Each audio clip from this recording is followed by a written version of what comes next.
Hi everyone, നമുക്കിതൊരു fried rice ഉണ്ടാക്കിയാലോ? അതും വീട്ടിലുള്ള സാധനങ്ങൾ വെച്ചൊരു തട്ടിക്കൂട്ട് ഫ്രൈഡ് റൈസ്. ഇത് എഗ് ഫ്രൈഡ് റൈസ് ആണേ. നമുക്ക് സ്റ്റാർട്ട് ചെയ്യാം.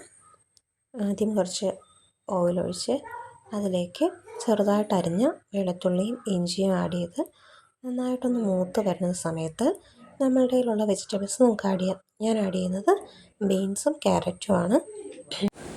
ഇതൊന്ന് നന്നായിട്ടൊന്ന് വഴറ്റിയെടുക്കണം. നല്ല രീതിയിൽ അങ്ങ് വഴണ്ട് പോകണ്ട, എന്നാലും പച്ച ഒന്ന് മാറി വരണം. അപ്പോൾ ഈ സമയം നമുക്ക് അടുത്തൊരു പാനിൽ കുറച്ച് ഓയിൽ ആഡ് ചെയ്ത് നമുക്കൊരു 4 മുട്ട ചിക്കിയെടുക്കാം. ചിക്കി മീൻസ് എന്താ പറയുന്നത്, നമ്മളൊന്ന് കിണ്ടിയെടുക്കാം. അതിലേക്ക് ഉപ്പിടണം. ഉപ്പ് ഇട്ട് കുരുമുളകും ഇട്ടിട്ടാണ് ഞാനത് ചെയ്യുന്നത്.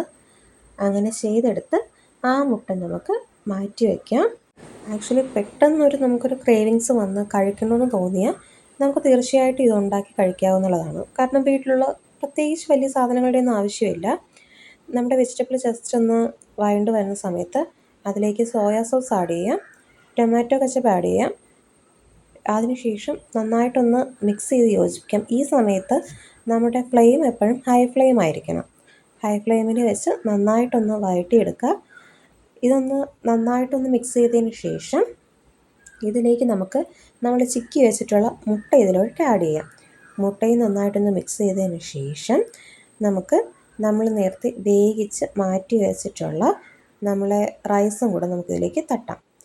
റൈസ് തട്ടി ഞാനിതിൽ കുറച്ച് പെപ്പർ പൗഡർ എക്സ്ട്രാ ചേർക്കുന്നുണ്ട്. എനിക്ക് ചെറിയൊരു എരിവുള്ള ചോറാണ് കുറച്ചുകൂടെ കഴിക്കാൻ ഇഷ്ടം. അതുകൊണ്ട് തന്നെ ഞാൻ കുറച്ച് പെപ്പർ പൗഡർ കൂടെ ആഡ് ചെയ്തിട്ടുണ്ട്. ജസ്റ്റ് ഒന്ന് നന്നായിട്ട് മിക്സ് ചെയ്തെടുക്കുക. ഇത് ജസ്റ്റ് ഒന്ന് മുരിച്ചെടുക്കുമ്പോഴത്തേനും നമ്മുടെ ഫ്രൈഡ് റൈസ് റെഡിയാണ്. ഇത് നമുക്ക് പെട്ടെന്ന് തന്നെ വീട്ടിലുണ്ടാക്കാൻ പറ്റുമേ.